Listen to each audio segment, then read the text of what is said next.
big slogan of ours is, what does it look like to make history for our club?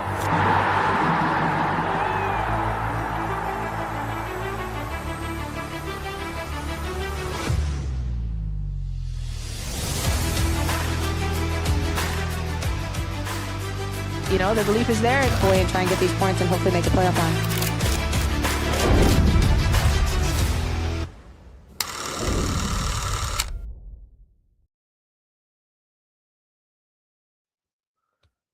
One loss.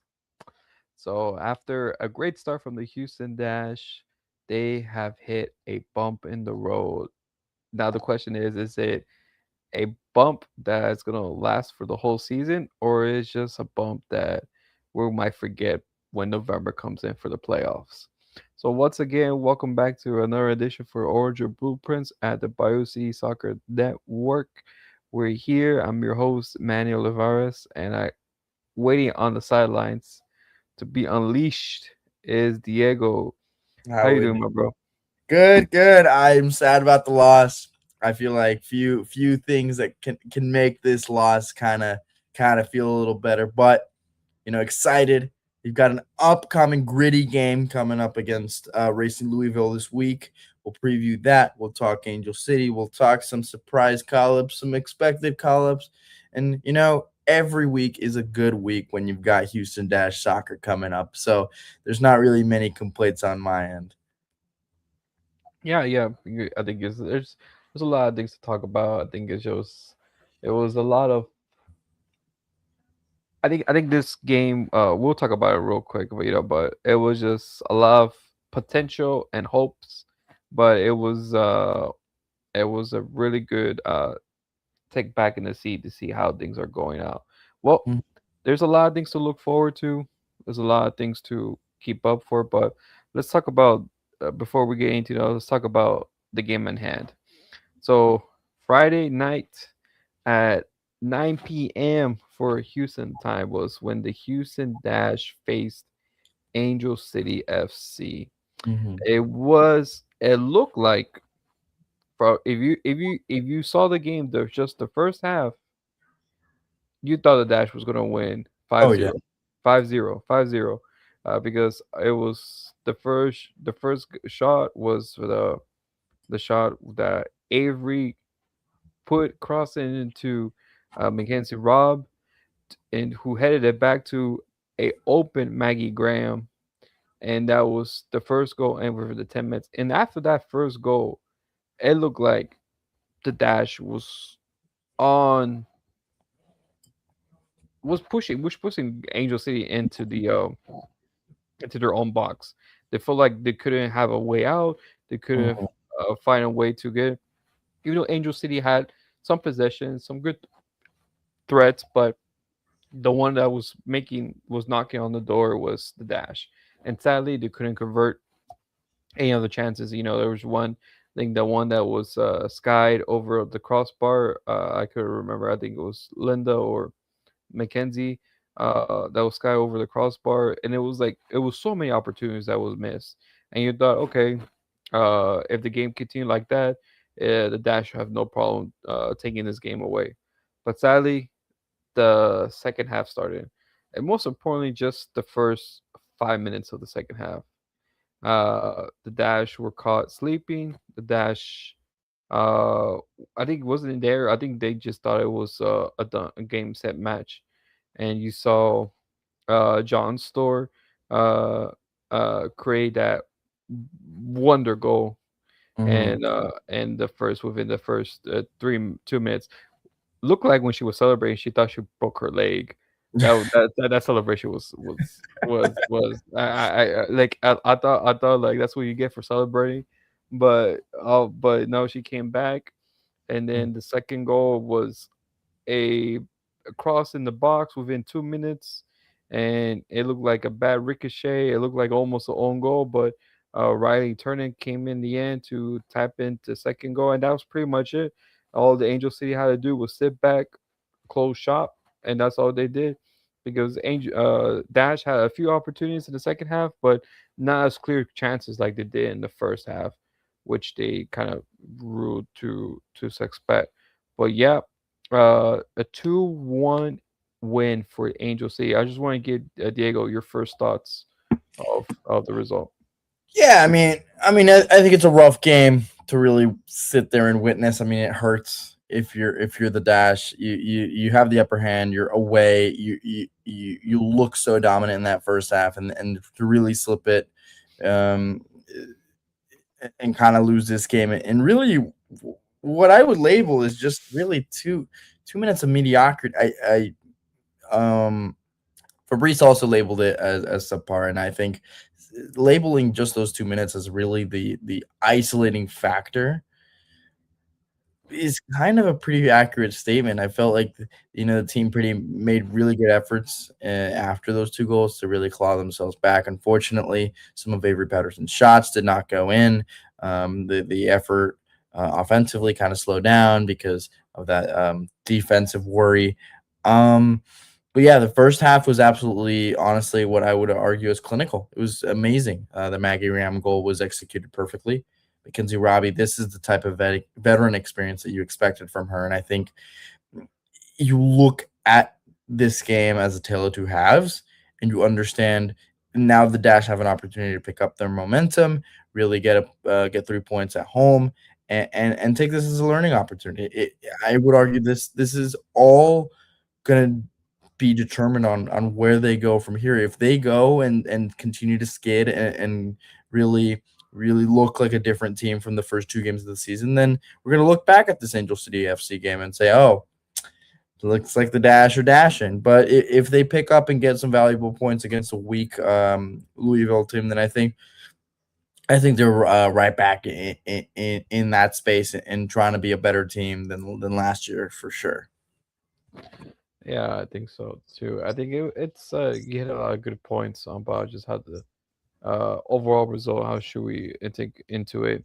I think the only thing that really caught my attention was that you know uh, up to this point, the Dash had you know has shut out for the last past 2 games, and it led to goals, easy goals of meant of not concentrating or just not getting on the right foot on that. So it was a pretty, I think, eye opener that because I think up to this point, I feel like the Dash got back, solidified the defense, and then these opportunities came up to with that with this game as well. Uh, my only question to you, Diego, was my only worry was that when we try to get back to the game, when we try to get that equalizing goal or try to get, either to get the result, Fabrice hesitated to make substitutions. Yeah. The first substitution that came in mind was the 75th minute, taking out Danny Calaprico for Messiah Bright. And then later on, Linda Olmark, literally in the 90th minute for Clarissa Larissi. And I think even since the 60th minute, you felt like the players needed a substitution, you needed that. But Fabrice was too reluctant on to make that adjustment. Is Mhm. that a worrying sign for you? I think just the reason why I say that because I think at the beginning of the season, before any game started, we thought the rookies were going to be the substitutes, and the players that were going to be starting was mostly the same players from last year. But that isn't the case, since we saw Yasmin Ryan let go, Yasmin Ryan and Delaney Sheehan let go Mhm. for that trade. There's now the depth of the squad is still a worrying factor going continuing into the season if, for instance, the Dash are trailing behind in games. Oh, 100%. I think depth is always going to continue to be an issue as of now for your Dash team. I think understanding that your replacements are still rookies is a worrisome sight. Whether they start or not, I really don't care. If they're good enough to start, they're going to start, and I think Fabrice has been adamant on it, and I think they've displayed that they're good enough to start. But it shows the state of it. You mentioned it when a player like Lisa Boateng has not been playing, and you really see that that speed catch up to you, and the overloading play, then depth really comes into question. What happens when your fullbacks are there? What happens when Avery joins the fall camp and is unable to play games? These are the types of questions we had last year, and we do have some of the same questions this season. I think it is a worrisome sight, but again, we're just gonna have to wait and see. I think with those kinds of panic button type questions, I think it's really difficult to say 3 games into the season, especially because really, let's be honest, we've won the games we've supposed to win and lost the ones that we've supposed to. Hmm. There's not really much else to say. I think I agree with you on that as well. I think going the only I think just a few things to nitpick on that was I think Lisa Boy, I think she got injured from her last international call up, so I feel like maybe and she was out the first 2 games, so I feel like and she was just made available for this matchup, so I feel like Fabrice maybe didn't want to rush her into the game. That's my only logical explanation on that. Because I get that if a player just got off the injury list and they're available, I don't think you're in a rush to put it into a game, especially in this situation that you need someone to change the game and to push, for a equalizer or even more for a winning goal. So I kind of get that on that perspective. But the only thing the other two one is that if you listen to national media this week, I feel like everyone was on the agreement that Angel City had no right to deserve the game because the game was in the Dash's hands. But then those 2 minutes real of you know misfocus, the Dash lost the game. And so I feel like the Dash had everything in their power to win the game, but couldn't execute it because of the 2 minutes of lapse of focus. And the only thing I just want to nitpick on that, it was just because you saw when Fabrice puts in Messiah Bright and Clarissa Larissi, I feel like the attack went down a notch. I feel like it didn't even help the Dash. I feel like it just weakened the Dash. And I feel like maybe Fabrice like I have to put some legs in because I know I need the rookies for the next game. So I don't want to tire them out. So I just need them to put in for that. I just feel that it feels I think I just feel a little antsy because it feels like okay, if we're going to for instance, maybe this next game, we'll talk a little bit more about Racing Louisville. This game, coming game, is more favorable for the Dash. But if for some reason that the Dash are behind and the rookies and we're losing legs, uh, deep in looking for equalizer or a winning goal, well, are we going to be in the same situation that okay, who can we call from the bench? And I thought, first person Dujon, but she wasn't even in the mix. I first thing player I thought Clarissa, but she was like Fabrice's pecking order of to put in for this situation. So I think there's a lot of things, a lot of because if I feel like other than attacking power, we still have a bench full of defenders and both a bench of defensive midfielders that instead of helping you in the attack, are most mainly there to shut out a game. So I think it's just I think I know we still talk about the trade from Yasmin Riley. She had the money that brought in. You think it will be more wise for? I know we're thinking more of ahead, but to get more attacking players and maybe move on from attacking players that we have in our roster, like for example, like Messiah Bright or Clarissa Larissi, because at this point, I don't think Fabrice sees a future with those players at this point. Yeah, I agree that we need to make signings. We have the money, we have the resources, and honestly, we have the projects at this point with such youth. It's been 3 games. I don't see a situation where we're I know. really pressing the panic button on players when they're not performing in 3 games. If we see in 8 games in 12 games into the season and it's reaching the summer point and you see Clarissa Larissy not get minutes and not score and not really be effective, then start considering those things as a Dash fan. But right now, like, I don't know. The reason why I'm saying this, I'm like, I Mhm. know you're right on like not pushing the panic button, and I agree with you on that.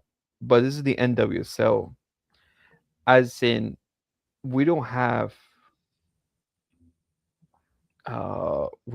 like maybe 40 games to play. We only Mhm. have 30 games, to play. In April, we only have 2 NWSL games. This weekend coming up and the end of April because of the international window.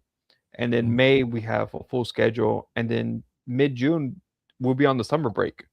You know, Mhm. so by then, by the time we come back to league play, it'll be August, and we Mhm. have 2 months to play the rest of the game. So I know we have time and everything, but it just feels like Yeah, time is moving too fast. I also just I agree with that, but it's also like you're playing a week Louisville this weekend.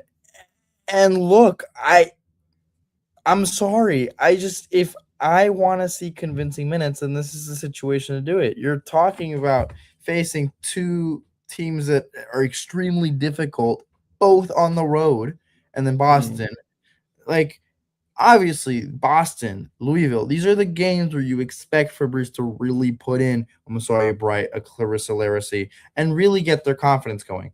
But we haven't seen enough of those games, and the timing and the speediness of the season is 100% a factor. But we have one of those games this weekend. I find it hard to believe that we're already having these conversations when we aren't. If we have these conversations Wednesday and we don't see anything, I feel like it is fundamentally different than now because if Fabrice puts in Clarissa Larissy for 90 minutes and doesn't look effective against Racing Louisville, which is missing half of their roster, then we start to have conversations. But I don't know. I don't have the belief in me yet to really start talking about roster decisions because really what we need is just we need depth all around the board yeah, except for our midfield. Our midfield is fine. I think midfield and defense is pretty. We need fullbacks. I mean, we have 2 fullbacks on each position. We have Yeah, Avery, but like let's Avery Patterson, Westfall on the right side, and Lisa Clankley Boateng. and Boateng. So that's So because okay, so I'm gonna be a little blunt and say 3 of them have shown that they can start for an NWSL team. yeah. I know which one you're one you're talking about. That's not on the mix, which is Westfall for people that can't count. So no I West, I don't know. Westfall. I think Westfall. She's maybe not be a starter, but she is a player that you can somewhat rely on. I feel like Dustin said it perfectly. She is a Demu Avery Patterson. She sort okay. of does what Avery Patterson does, but Mhm. not in the degree you want it. So she Yeah, gets the work done, but maybe like yeah, you like Demu, like it's you get what you get. It's like it is workable. Workable. Is it long term? No, it's just there. but then why are we having the same questions every single time when we see Avery Patterson get called up to the national team? When we see Lisa Boateng get a minor injury? Yeah, Because depth is necessary at the back line. Our center back core is great, phenomenal. yeah, because no one calls them up for international games. All right, Manny. All right, we'll talk about that in 3 seconds. But I feel like fundamentally we need reinforcements. Instead of worrying about who's gone, we need to focus on the $1.1 million that we have and figure Yeah, out, hey, we have some opportunity to make some moves here. And if we have an opportunity to, again, I've said this for a year and a half now, a year since we've been doing this podcast, 2 years now that I've been doing full time work at Bayou City Soccer. Um, If we get a Sam Kerr, then obviously we're gonna have to let a Messiah Bright or Clarissa Laracy walk. Bro, I'll let them both walk ASAP. All right. All right. All right. No. If we get that caliber of an attacker, then we have to make those kinds of roster choices. But it only depends on what Angel and Jason are doing, and that's going to be pivotal. Really, that's going to be pivotal. I think I don't want to be haste on letting people walk because we have had this issue before where we try, to leave space open and then nobody comes and fills it. Yeah, I think in the past we have, but I feel like I mean, the approach Angela has done is a little bit different.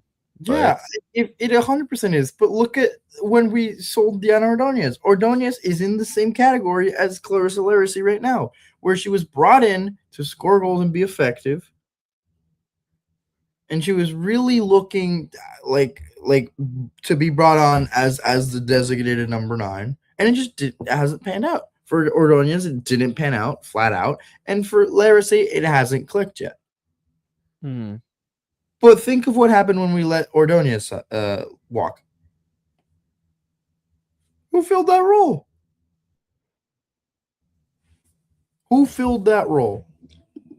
I think it was man, I can't remember. We let her go last year? Man, bro, like I'm sorry. That's why I try to be very careful with talking about people walking, because again, we have had these situations where we witness the Dash make these choices, and of course, but it was the end of 2024 when we let her go, right? Yeah, it was under Fabrice. It was. I'm gonna say. I'm trying to think. It was under. I know Angela. Yeah, you're right. Yeah. It was under. But we got Messiah Bright. We got Messiah Bright to replace her. And now we're having the conversation that Messiah Bright and Clarissa Laracy, the two players that were supposed to fill in, aren't clicking. Yeah, I feel like for that we have the cap and we have the money to pay for superstardom. Yeah. So we need to figure out who actually wants to come here, and then we'll make the choices. I think we are 1 to 2 pieces away from really contending in this league. Yeah, I believe so. I think on the Diana Dorians, just to quick up, I feel like that one was too early in the project, too early for Breeze's project. I feel like we had too many pieces and we didn't know what was clicking and what was fixing. Now we kind of know what is the system. We know what player we need.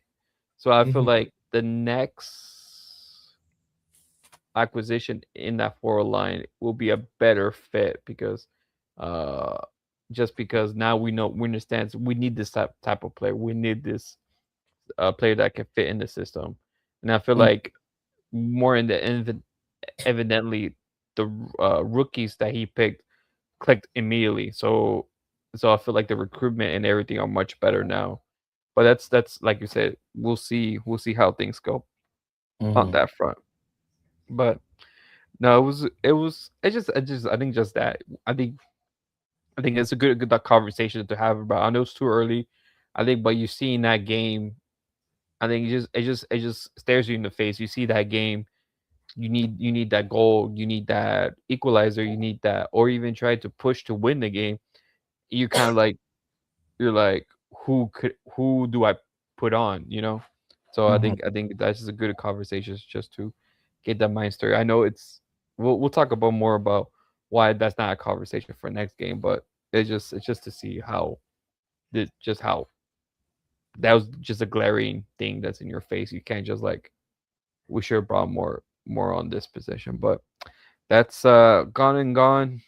That's done. The Dash are 2 wins and 1 loss, and they sit in 5th place, even though they're in game in hand compared to everyone on top of them, since everyone had a midweek game except the Houston Dash.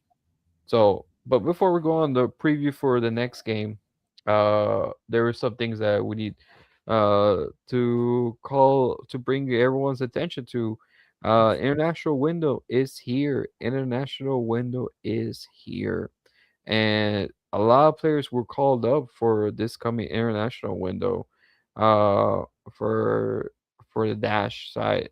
Of course, Linda Olmark got Mhm. called up for the U.S. under 20, if I'm not mistaken, the under 20, uh, for USA. And then, of course, as well today was announced that Evelina Dujan was called for Sweden, the U23, for their Mhm. friendly as well. But the main headline was, of course, Avery once again got called up for uh for the US. But not only just her, Jane Campbell was called again for the US international window this time. Of course, and I will not forget, of course, Kiki Van Zandt as well for Jamaica, just in case people will harp on that. But I think the main headline is Jane Campbell. Mhm. Jane Campbell hasn't. I don't think she hasn't been called up since the She Believes Cup that was here in Houston last year, exactly a year ago. So it's a good thing that she got called up.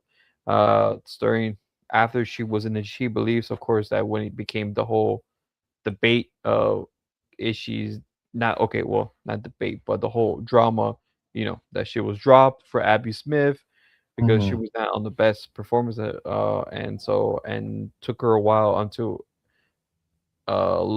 after the summer break for her to regain her number one position on that. But your thoughts on Jane coming back for the? I know also side note, Mhm. some of the goalkeepers for the U.S. were injured this past weekend, so maybe that's why she was called up. But your thoughts on the call ups? Captain Campbell's back. I think the 9 save she delivered against San Diego was phenomenal. I thought she was great against Angel City. I think one of those two goals no one is saving. I think she's been great. I think it's been a great start for her and an opportunity to come back to the national team. I think it's a dream for her. I think it's a dream situation. I would label not necessarily a dream because she's already done it. Um, but understanding that like this is an opportunity for her to regain that spot. Goalkeeper position was rotating, to be honest. And Jane Campbell, she had to back up a lot of great goalies throughout her time, and I think this is her opportunity to really get her spot back. And Emma Hayes, I don't know if it's her loving the dash or something, but that relationship with Avery Patterson is especially strong, and I think it might continue with Campbell, and I think it's a great opportunity. Seeing all these players get called up, it just shows to how good the Dash have really been with sending players abroad to go play. Um, yeah, it's just a great sign. Captain Campbell's back. What can I say? I mean, there's not really much else. Um, Glad to see the leader of this Dash team really get the recognition on the national team level. And here's to hoping she does well and get some minutes against Japan. Yeah, I think so. It's a good I think recognition from Emma Hayes and how she views Jane Campbell. So I think it's a good. I think if you were a Houston Dash fan and you saw uh Jane Campbell dropped last year for Abby Smith and you saw that you thought, I think that was the nail in the coffin for her career in for the US, because I feel like it was pretty much after that it was, you know Claudia Dickey, Valentino Joyce, and you basically taking their advantage of Jane Campbell not being there, so you feel like, oh, like that was pretty much it. You thought that was I think that was it was done for her. But it just shows that Emma Hayes do values her, maybe just for her experience on the roster. Just see what she could bring, because compared to Claudia Dickey and Taz Joyce, Jane Campbell is the veteran, I think, at this point.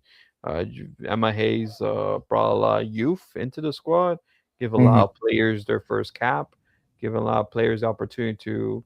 The press conference was it about a year and a half ago. Emma Hayes really, really, really focused on we need the new generation to be involved in the in the U.S. women's national team. Not saying that the veterans or the stable players are there are Mhm. getting old, but it's just like we need to prepare not only for right now to compete and win, but also Mhm. we need to help to prepare for the future. And I feel like many thought, okay, Tyler Joyce or Claudia Dickey, who are younger, probably secured their spot, but it felt like maybe now Emma Hayes was like, no, time to, it's- we're done with, not per se we're done cultivate the youth, but now since the World Cup is next year, now I need to find a strong squad, and Yeah. I think a lot of people, especially the first NWSL week, the first week, a lot of fans, a lot of national media saw Jane's performance are like, she needs to be back on the roster. Yeah. She has played phenomenal, and hopefully that just if she has a good outing for Japan, you never know, she could be on that plane for to Brazil for 2027. Yeah, I agree. I agree with everything that you say. I mean, there's really no other way to say it. Like, this is her time. This is her time to shine. Yeah, so I feel like if she has one good performance, I feel like maybe her ticket to Brazil is it's stamped or engraved, but it gives her another step to that direction. So hopefully she takes full advantage. All the also the people that also call up. But well, Mhm. it's good to see that Linda Olmark still keeps getting called for the U20. I know for this K radar hasn't been called up, even though she was called up last time. But it could be that there's no international fixture for the U22, I think, and Leah Clickley as well. So I think so. So there's nothing good on that front, but hopefully we'll like to see these players, especially I think player like Evelyn Dujon, who hasn't been played, has a for the dash a few minutes for the dash, and that's pretty much it. And so for her to get some minutes and hopefully to prove on the international stage as Mhm. well. So moving on to this weekend, Friday, April 3rd, the Houston Dash will face Racing Louisville this coming Friday.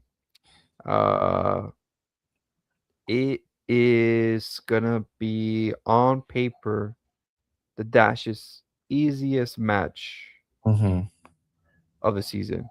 Racing Louisville hasn't been too hot. Mhm. Two losses, one draw. They have been outscored. Racing Louisville has managed to score 4 goals this season, but yet to they're conceded 6 goals Mhm. throughout. And this roster looks like a mess. Mhm. Uh, just not because it's badly constructed or anything. We want. I think every team has a good competition squad. Just uh, Racing Louisville is just marred. It's literally that's the only word I can think of. Marred with injuries. Mhm. Players are Yeah. injured left and right, and it's ain't shows on on the performance on the pitch. So I think I will give to you. Uh, what do you think of so far at Racing Louisville this season?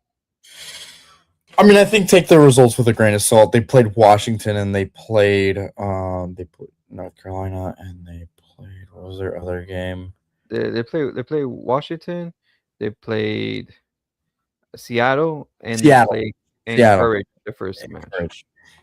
I mean, Seattle and Washington are two of the toughest teams to play against. Really, their philosophy, their play style. I know both. More Washington has kind of started off roughly, but I mean the talent on those rosters is undeniable, and I think yes, this should be an easy 3 points for the Dash. I think looking at it that way needs to happen. You just lost a heartbreaker, really, and you have to pick it up if you're the Dash. But yeah, Louisville look confused, look lost a little. Their philosophy works, but not works too well.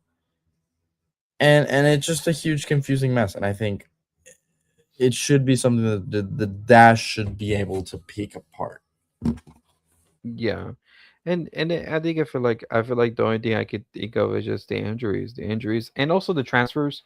You got to think Yeah. about it as well. They made for instance, they still had their head coach, who at the moment is still the reigning NWSL Manager of the Year from last Yeah. season, but they lost a lot of players. Eri Borges, who the Dash just faced against Angel City, uh, looks like they need a player like that because the midfield looks lost and empty. Mhm. They lost who was the other player? From their midfielders. The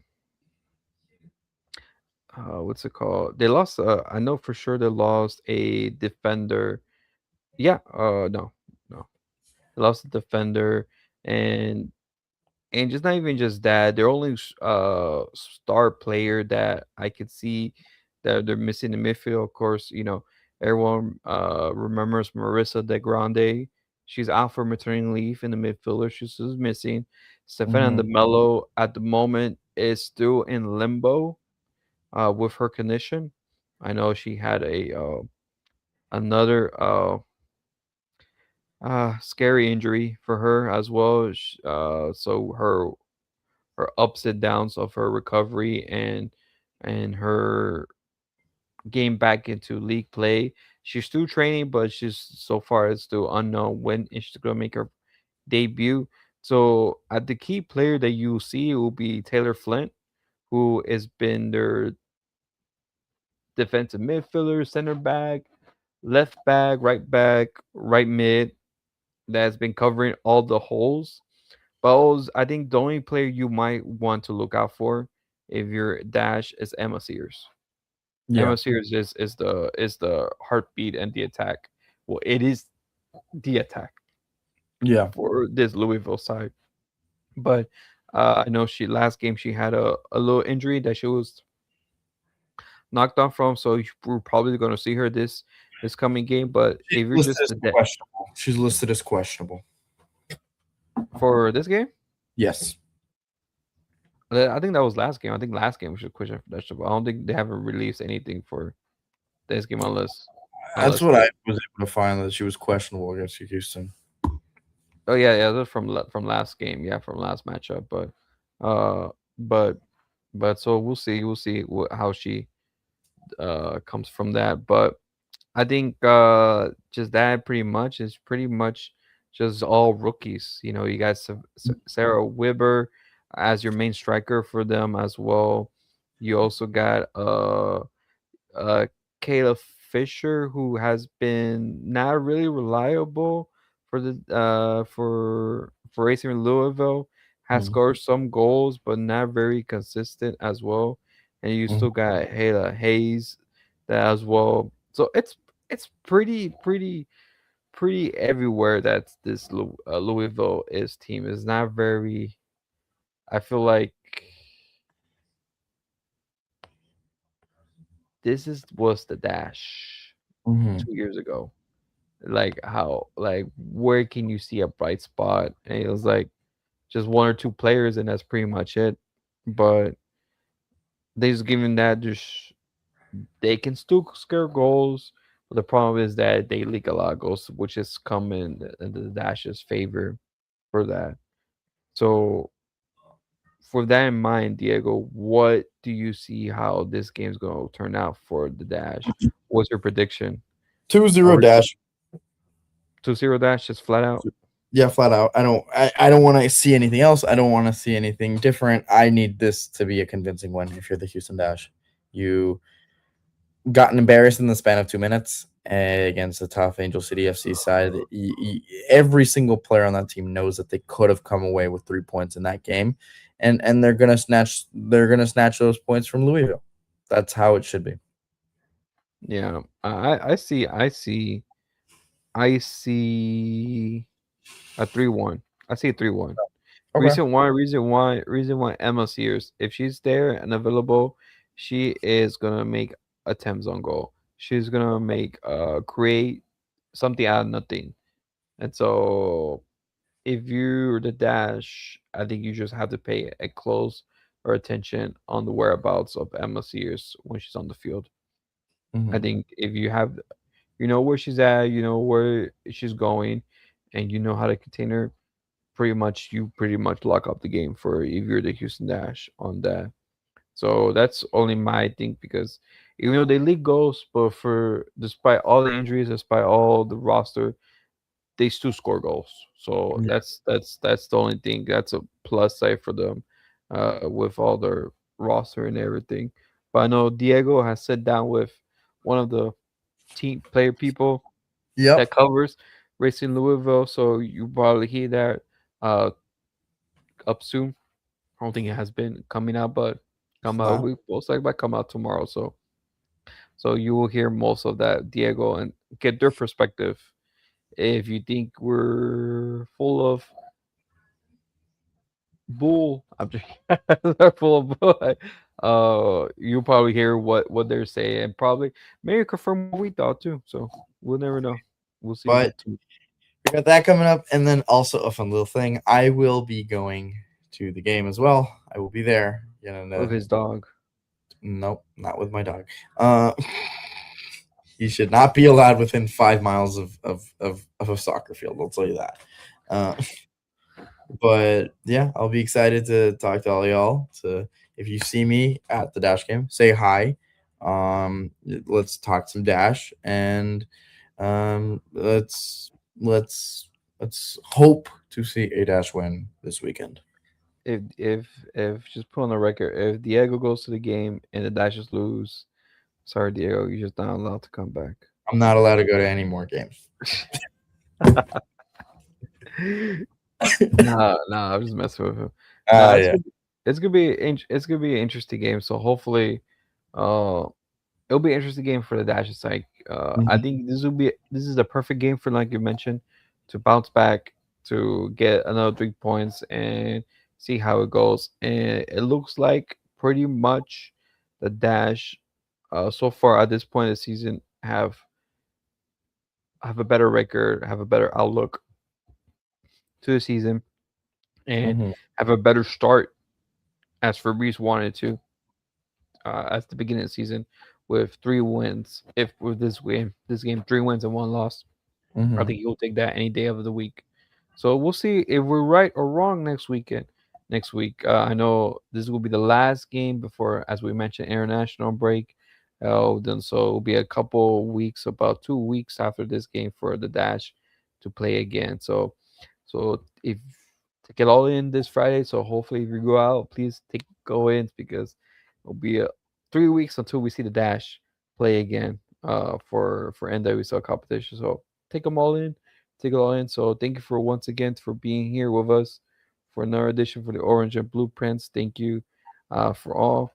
Please always look out for us at biocitysoccer.net. If not, all social media as well, BioCity Soccer. Instagram, YouTube, the Threads, the Twitter, the Blue Sky. So always look out for us at TikTok as well. We're always out there. But we like to shout out for our sponsors as well, for Ugly Guppy, Elotes Bravos, and We Got Soccer. So always to come out for us and always thank out for their as well for their support. Thank you for all. Anything you want to say, Diego, before we leave? See y'all on Friday. See you on Friday. See y'all on And it's gonna be Friday. good weather. It's gonna be a good weather, what I heard. So come out, enjoy it, and hopefully we see a Dash win before this international week window comes up. Fingers So crossed. we'll see you next time.